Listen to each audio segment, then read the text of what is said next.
Listen, man, there are different animals in the world. There are whales. They buy up everything because they can't control themselves. They fuel the greed of the corporations, the corporate pigs.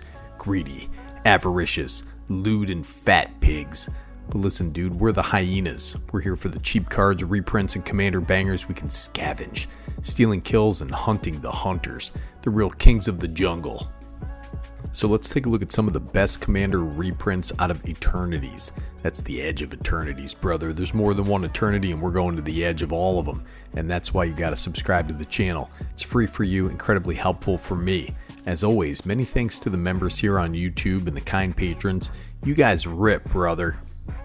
Now right off the rip here, we have the two most ubiquitous cards in Commander and the most oft reprinted, yet these cards remain pricey around $1 to $2. The damn Soul Ring and Arcane Signant. Just grab them while they're cheap, man. They get a reprint basically every set, with a bunch of new artwork too, along with the Command Tower. You just can't build a Commander deck without these three cards unless you want to kneecap yourself. I mean, technically you could. Technically you can do anything once.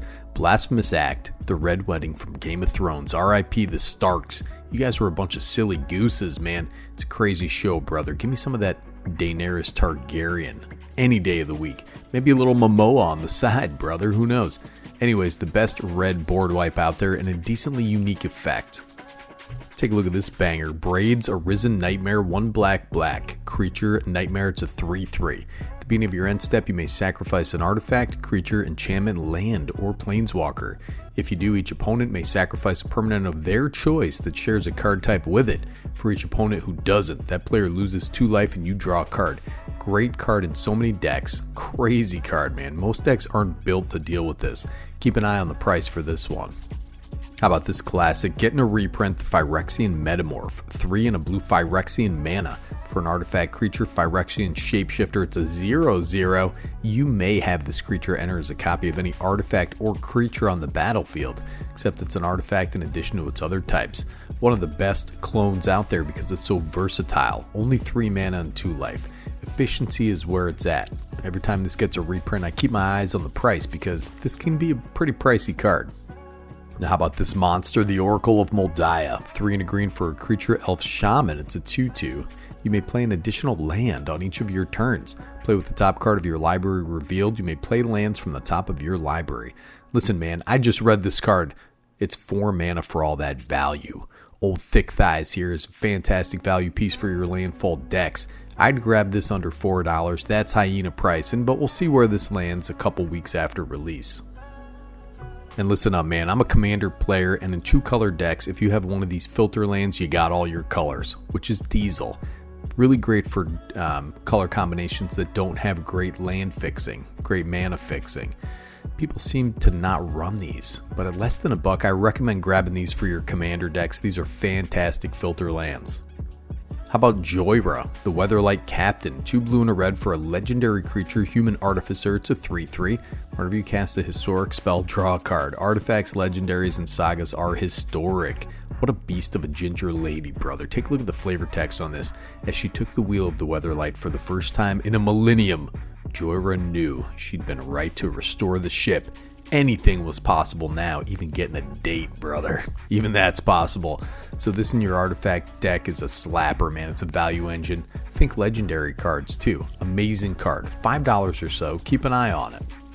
And look at this beast. He's eating a dude's arm just for the protein content. Whatever you got to do to meet your protein goals, man, and that's the Gitdrag Monster. This guy's a big old 6/6 with Death Touch. At the beginning of your upkeep, sacrifice it unless you sacrifice a land. That's bad, but you may play an additional land on each of your turns, and whenever one or more lands are put into your graveyard from anywhere, including self-mill, draw a card. This has traditionally been very pricey, but the Innistrad Remastered reprint depressed the price a little, and it's getting another reprint right now.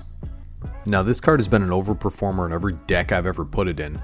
It's an artifact creature, it's a turtle warrior, it's a 4/4, it's the Kappa Cannoneer. It has improvise. Artifacts can help cast the spell. Each artifact you tap after you're done activating mana abilities pays for 1 generic mana, has ward 4. When this creature or another artifact you control enters, put a +1/+1 counter on this creature and it can't be blocked this turn. This one is not super pricey to begin with, but it's just a beater in an artifact deck, dude. It is shocking how violent this turtle can be, man. I've seen this guy end players. And of course, the big bull's getting a reprint himself, man. This is Morog Fury of Akum. This guy's 6 mana, legendary creature. This guy's a Minotaur warrior. It's a 6/6, dude. It's the ultimate warrior. Each creature you control gets +1/+0 for each time it's attacked this turn. Has landfall. Whenever a land you control enters, if it's your main phase, there's an additional combat phase after this phase. At the beginning of that combat, untap all creatures you control. What if you're putting out 4 lands per turn? What's going to happen, brother? What a monster, dude. Extra combats out the ding-dong. This is an incredible card, hence the $8 price tag. Let's see what this little reprint does for that for the hyenas. And this one is up there around $11. It's a Windcon in an artifact deck. $11. I want one, so hopefully this depresses the price at least a little bit. The Cyber Drive Awakener, 5 and a blue artifact creature construct. It's 4/4 with flying. Other artifact creatures you control have flying. When this creature enters until end of turn, each non-creature artifact you control becomes an artifact creature with base power and toughness 4/4. Makes all your treasures, all your signets into flying beaters for a turn. This card ends games, man. It's like a damn artifact crater hoof. I exaggerate, but only a little bit. And we got the Dominus. We got the Dami Mommy out here. It's Techathal. Inquiry Dominus. Got them hentai tentacles, brother. 2 blue. Legendary creature, Fyrexian Horror. It's a 3/5 with flying. If you would proliferate twice instead, and has 1 and 2 blue Fyrexian mana. Remove 3 counters from among other artifacts, creatures, and planeswalkers you control. Put an indestructible on this guy. People love proliferating, dude, usually with another human, but sometimes into a dirty sock. And that's not better commander, dude, but this is pricey. It's like $13 and 1 to watch. And listen, man, I hate this card, but it exists, so I'm going to use it, and that's Corvold, the Fate Curse King. This is 2 black, red, and a green, legendary creature, Dragon Noble. It's a 4/4 with flying. Whenever Corvold enters or attacks, sacrifice another permanent. Whenever you sacrifice a permanent, put a +1/+1 counter on Corvold and draw a card. This card is $8 to $10. Absolute monster, as you well know. Keep your eyes on this if you're not like me and bought the Eldraine Precons back in 2019. I don't even remember the format name that they were supposed to represent back then. You need this guy in your life. Trust me. Alibabu is back with his forearms, weird smooth skull he likes to carry around. Dude, this is a banger in an artifact creature deck. Fantastic card. Tapped artifact is a very powerful phrase. It's all your little mana rocks, brother. We're sensing a pattern here. Alibabu is an absolute beater. Welcome back. Hopefully this thing drops in price a little bit. And last but certainly not least here, for the first paper reprint, is a damn Darksteel Reactor.